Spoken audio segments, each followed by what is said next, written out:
الدین الخالص۔ السلام علیکم ورحمۃ اللہ وبرکاتہ۔ الحمد للہ رب العالمین والصلاة والسلام علی سید الانبیاء وافضل المرسلین نبینا محمد وعلی آلہ واصحابہ اجمعین۔ محترم اساتذہ اکرام، سرپرست حضرات، پیارے بچوں، آج جامعہ رحمانیہ کے اس تاریخی بلڈنگ میں ہم اور آپ یوم جمہوریہ کی اس تقریب کو منانے کے لیے جمع ہوئے ہیں، جہاں پر میں آپ لوگوں کے سامنے چند باتیں رکھنا چاہتا ہوں۔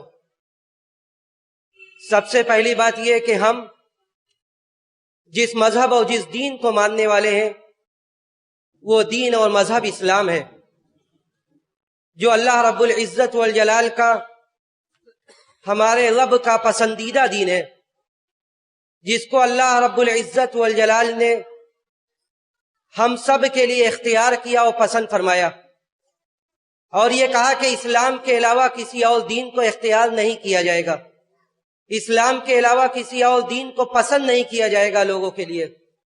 لیکن اللہ رب العزت والجلال نے ساتھ ساتھ یہ بھی فرمایا کہ جو دین اور جو مذہب ہے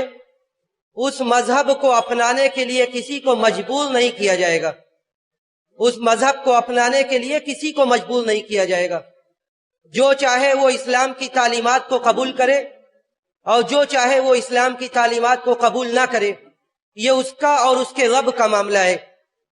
تو ہم جس دین کو ماننے والے ہیں ہمیں اس بات کو ہمیشہ یقین رکھنا چاہیے اس میں کہ ہم اسلام کو ماننے والے ہیں، اور اسلام زبردستی اس دنیا میں نہیں پھیلائے، بلکہ اسلام یہ اللہ کا دین تھا، اور اللہ رب العزت والجلال نے بندوں کو یہ جسے ہدایت دینا چاہا اس نے اسلام کو قبول کیا۔ اور جس ملک میں ہم بستے ہیں، جس ملک میں ہم آباد ہیں، یہ ملک وہ سرزمین تھی جہاں پہ اللہ رب العزت والجلال نے بہت ساری خصوصیات جسے دی۔ اسی میں ایک بڑی خصوصیت یہ تھی کہ یہاں پر نبی علیہ السلام کے صحابہ اکرام میں سے 18 صحابہ اکرام کی آمد ہوئی، اسی طرح 25 تابعین کی آمد ہوئی، اس کے بعد 42 تبع تابعین کی آمد ہوئی۔ تو یہ سرزمین جو شروع سے ہی اللہ رب العزت والجلال نے اس کا خیال رکھا، صحابہ اکرام کو بھیجا، صحابہ اکرام آئے، اس کے بعد متعدد دور میں اسلامی سلطنت یہاں پہ قائم ہوئی۔ اور ہر وقت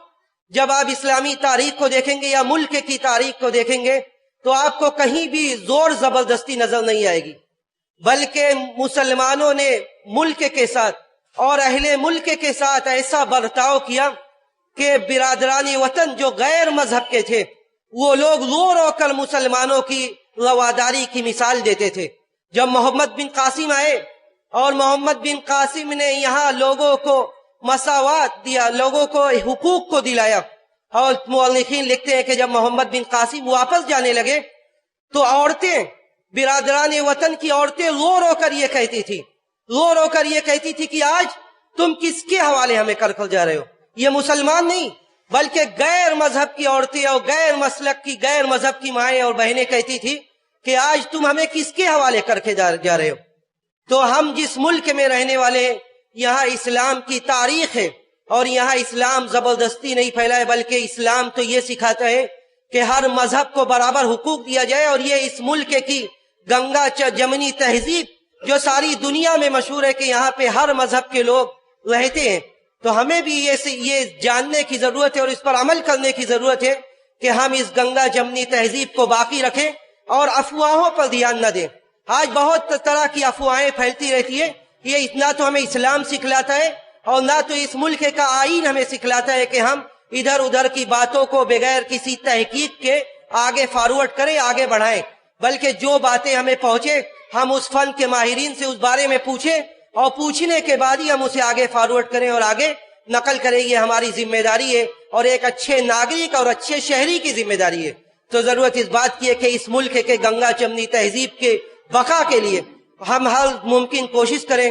اور مولا کائنات سے یہ دعا بھی کریں کہ اللہ رب العزت والجلال اس ملک کے گنگا جمنی تہذیب کو باقی رکھے، ہم سب کو مل کر رہنے کی توفیق نصیب کرے۔ وآخر دعوانا الحمد للہ رب العالمین، والسلام علیکم ورحمۃ اللہ وبرکاتہ۔